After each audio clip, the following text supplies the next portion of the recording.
thank you so much. Can you tell us about the Qantas Rising event and what did it mean to Jo to win this award? Well, the Qantas Rising trip was a long time in the preparations with Peter Shannon in charge, and the idea was to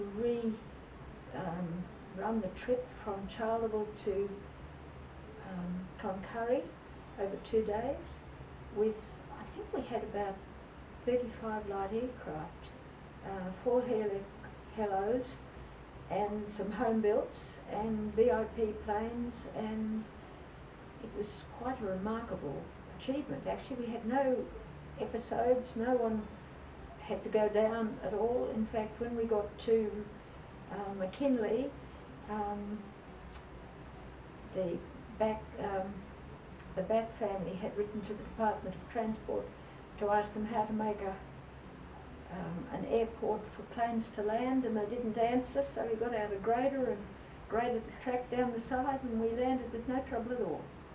But it was pretty busy, and we had a VIP plane, and we had Jack Haslett, who used to build planes in the hangar here, Dorothy Herbert, who was the doctor from Charleville, who used to fly out to get her patients, Peg Kelman, the first child that flew with Qantas, and Nancy Bird Walton was a guest of the RAAF, so she flew in solitary splendour in a DC-3, and my job was to look after the VIPs and also to put up a banner up on the side of semi-trailers.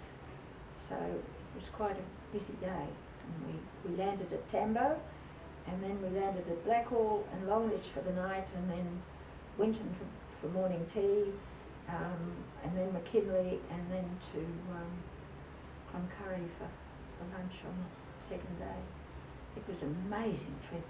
We had Fred Mackay with us blessing our trip, and Reverend Fred Mackay, and no, it was really something to see all these planes land, especially the little planes that everyone loves so much. The children at all the stops just couldn't believe to see 5 tiny little early planes landing or flying in formation. Amazing. And what did it mean to Jo to win the award?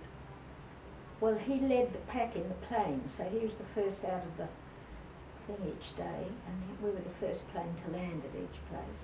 And it was a lot of work and a lot of planning and a lot of hard work, and he was just very pleased for all the people that took part in it and all the people who arranged it that won the award. Yes. What did the museum mean to Jo? Well, he died before the new one was built, but while he was dying, on the wall were all the photos, and he had a wonderful letter from the Premier, Mr. Peter Beattie, and it started, "Dear Mr. Shannon," crossed out, "Dear Jo," and then he was announcing that we'd got the funding from the government to start to build the and at the end it had Peter Beattie, and then it just had Peter. And Jo had it up on the wall as he was dying, and he was so thrilled with this letter from the Premier. What do you hope for the future of the Qantas Founders Museum? That it keeps on as well as it does. I just can't believe that the place hums all the time. When you walk in, you hear this happy hum going, and I just think it's the most wonderful place. Yes. What's your fondest memory of the museum?